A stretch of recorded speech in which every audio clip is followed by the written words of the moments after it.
I've made several videos on designing magic systems, each with their own unique theme and story.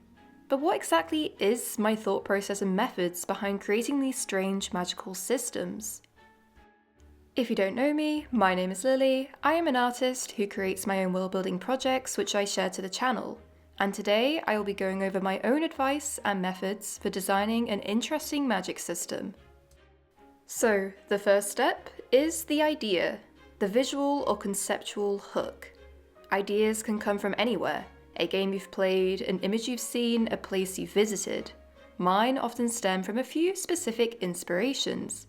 My flower magic system was inspired by Zelda Twilight Princess, my evolution magic system from Witch Hat Atelier.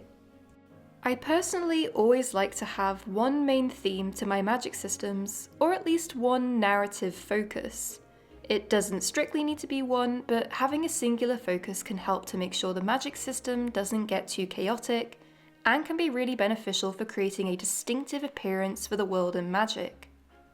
Take Witch Hat Atelier for example, where the magic system is focused around the drawing of circles. The circles can be considered the main theme, but then have other wondrous elements and whimsy built up all around this.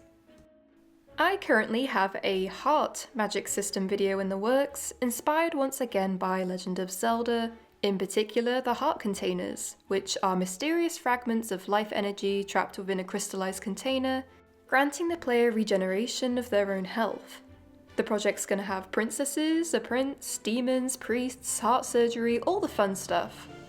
Despite having all these extra aspects, the main idea of the system still revolves around hearts, but having the idea is only the first step on the road to designing a magic system. My second step is rules. I have rules no matter what. There doesn't have to be many, or there could be countless rules. These rules don't even have to be explained to the audience. Some stories which have magic systems within them don't explain them too heavily, or even not at all. Take Studio Ghibli for example. A lot of their stories feature what many would consider soft magic systems, where the rules and drawbacks of the system aren't directly explained. This is normally to focus more on creating an emotional and very human-driven narrative, letting the unexplained magic build up the mystery and wonder of the world. And it's done incredibly well. I like the storytelling in Ghibli films.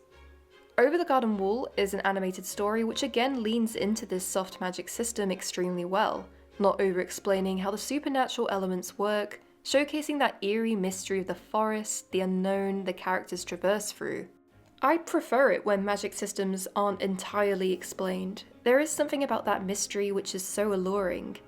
Despite this, even if I wanted to create a soft magic system where the narrative never explains the system to the audience, I personally as the creator would have the system at least roughly figured out with the rules or explanations behind the scenes. And this is to help prioritize the narrative.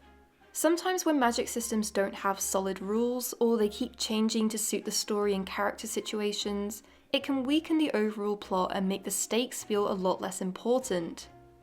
This is where plot holes can happen, or where characters can't do one thing one minute, but then the next they suddenly can for mysterious reasons left unexplained, or Deus Ex Machina enters the picture. I'll just mention this here, I am not a fan of Deus Ex Machina or characters, good or bad, succeeding every time because of luck. Unless luck, or Deus Ex Machina, is an actual magic force or entity that is purposefully helping a character because of that character's own deliberate actions, I don't want it at my magic system table. Well, at the very least, it definitely doesn't get the comfy chair. Back to rules, I think it's also just personal preference at the end of the day. For me, I can't do a story with a magic system where the system isn't at least clear to me. I'd get very lost and frustrated. Knowing my own magic system in a story means I have a better clue on how I can orchestrate mystery within it, without making the rules and potential drawbacks too confusing for the audience, which would distract from the story itself. If it maintains consistency within the mystery, that often makes it way more interesting and it feels more real. My third main step is world and characters. Magic systems are the most important aspect to have figured out, but the world and characters is where this system can really come to life. How does this system fit within the world? How do the characters interact with this system? Sometimes the world and characters come first, sometimes the magic system, sometimes it's hand in hand. To decide on what world and cast of characters you want, if that's what you want, it's helpful to know what scale you want for the magic system. That way you can decide if you want everybody to have access to this magic, or perhaps a select few who do. Is this because not everyone can wield magic, or is it being withheld from certain individuals? Do people even know this magic is real? Do they worship it, or are they scared of it? You can build up whole societies around this system, or just have one who can utilize it. In a previous video, I designed a very limited magic system used through a 90s portable watchman that my one protagonist utilizes within a facility in a modern day era. This watchman created avatars based on cartoon shows which release a type of radiation magic. Very different to my magical twilight flowers, based in a more fantasy setting, where a whole society has been built up around these flowers and their magical nectar to stop cosmic meteorites. It's always good to have a clear picture of what kind of world you want for your magic system. You can also get a better understanding of a character's role in the story and their relationship with this magic system. I could actually argue that characters are even more important than the magic system. The system is incredibly important, don't get me wrong, but characters are how our audiences connect to the system. They get invested in the character's story, their role and relationships with others. Characters and the world they build can give the magic system flavour, personality, a unique perspective. So it's always worth properly developing characters and world alongside your magic system. A few extra tips would be looking at inspiration.